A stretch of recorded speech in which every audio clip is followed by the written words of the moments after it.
नेहमी संयमानं बोलणाऱ्या सुप्रियाताई सुळे अहो हे काय बोलून गेल्या।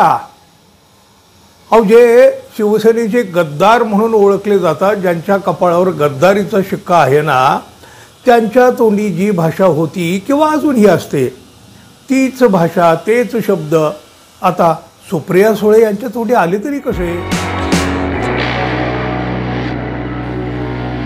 मित्रहो नमस्कार। खासदार सुप्रिया सुळे या अत्यंत संयमी नेते आहेत।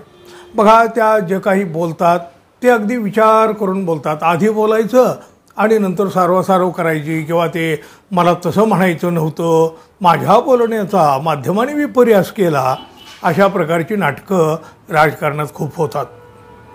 सुप्रियाताईंनी मात्र असं कधीही केलेलं नाही। बघा सभ्यतेचं बोलणं, गरजेपुरतं राजकारण करणं आणि मुख्य म्हणजे कायम जमिनीवर पाय असणं हे सुप्रियाताईंचं वैशिष्ट्य आहे। हवेत उडणारे अनेक नेते आपण रोज पाहतो आहोत, त्यातल्या सुप्रियाताई नाही आहेत। त्यामुळं त्यांचं विधान कधीही कुठल्या वादाचं बनत नाही, टीकेचं बनत नाही। बघा त्या कधी कोणावर अनावश्यक टीका देखील करीत नाहीत। शरद पवारांच्या त्या कन्या आहेत, पण मी शरद पवारांची कन्या आहे असा तोरा, दिमाग, रुबाब, ऐट असं त्यांच्या वागण्या बोलण्यात कधीही नसताना हो। मग आता अचानक हे काय झालं, त्या असं कसं काय बोलून गेल्या, हा प्रश्न अनेकांना खरं तर आता विचारात टाकणारा ठरलेला आहे। काय झालं बघा, सुप्रियाताई बोलता बोलता उद्धव ठाकरे यांच्याबाबत असं काही बोलून गेल्या जे शिवसेनेतले गद्दार म्हणून जे ओळखले जातात त्यांच्या तोंडी जी भाषा पूर्वीही होती किंवा अजूनही असते म्हणा, तेच शब्द तीच भाषा सुप्रिया सुळे यांच्या तोंडी आली। खरं तर हे जेवढं धक्कादायक आहे ना तेवढं ते आश्चर्यकारकही आहे। साधारणतः बघा 2.5 वर्षापूर्वी शिवसेना फुटली उद्धव ठाकरे यांची, त्या पाठोपाठ राष्ट्रवादी काँग्रेस पक्षही फुटला, म्हणजे भाजपनं फोडला।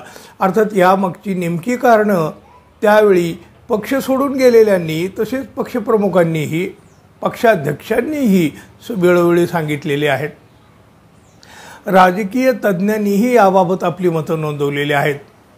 आता बघा कोल्हापुरात एका कार्यक्रमात राष्ट्रवादी काँग्रेस शरद पवार पक्षाच्या खासदार सुप्रिया सुळे यांनी पक्षफुटीबाबतची काही कारणं सांगितली आणि यावेळचं त्यांचं एक विधान अनेकांना बुचकळ्यात टाकून गेलेलं आहे। खरं तर गमती जमतीत बोलताना त्यांनी थेट उद्धव ठाकरे यांच्यावरच निशाणा साधला। सुप्रिया सुळे काय म्हणाले बघा, मी वारंवार तुम्हाला सांगते तुमच्या नेत्यांनी वेळ दिला नाही म्हणून तुमचा पक्ष फुटला, पण आम्ही जास्त वेळ दिला म्हणून आमचाही पक्ष फुटला, असं मी गमतीनं सांगत असते, असं सुप्रियाताई म्हणाल्या। बरं ते कोणाला म्हणाल्या? शिवसेनेचे ठाकरे गटाचे नेते खासदार धैर्यशील माने यांचं लक्ष वेधून त्यांनी हे विधान केलं। उद्धव ठाकरे हे वेळ देत नाहीत, भेट देत नाहीत, अशा तक्रारी याआधीसुद्धा अनेक नेत्यांनी केलेल्या आहेत आणि आता सुप्रियाताई यांनी तेच सांगून टाकलं। अहो वरकरणी पाहता सुप्रिया सुळे यांची ही प्रतिक्रिया त्या म्हणतात तशा म्हणजे गमती जमतीचे वाटेल, पण थोडं नीट जर बघितलं ना तर सुप्रियाताईंनी नेमकं जे बोलायचं होतं तेच त्या सहज बोलून गेल्या आहेत असंच दिसतंय। कोल्हापुरातल्या कार्यक्रमाला अनेक राजकीय नेते मंडळी जमलेली होती। खुद्द शरद पवारही यावेळी व्यासपीठावर होते।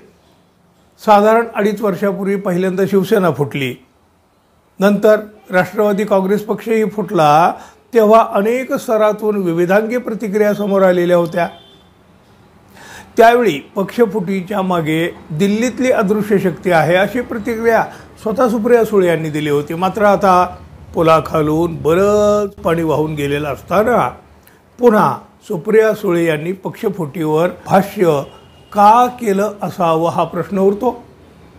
बरं नुसत्या बोलल्या असत्या तरी ठीक, पण त्यांनी आपल्या गमतीशीर विधानाच्या आडून उद्धव ठाकरे यांच्या म्हणजे खरं तर त्यांचं नाव न घेता पण नेम मात्र तिकडंच धरला।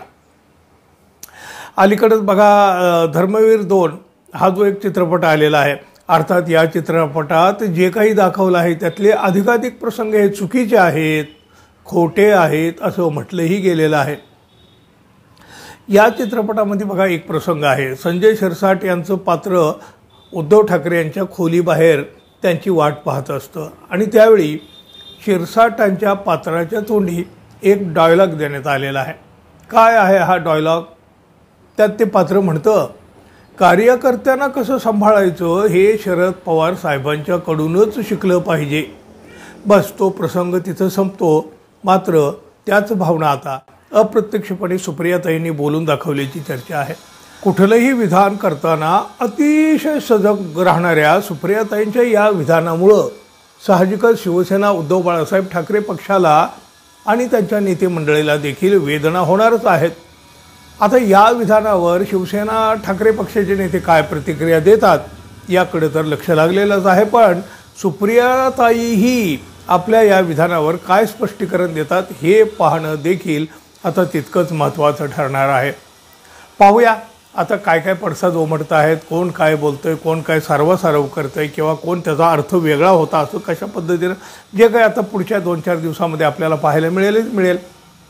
तोपर्यंत मित्रांनो, आपण आपल्या चॅनलला अजून सबस्क्राईब केलं नसेल तर कृपया सबस्क्राईब करावं ही अपेक्षा आहे.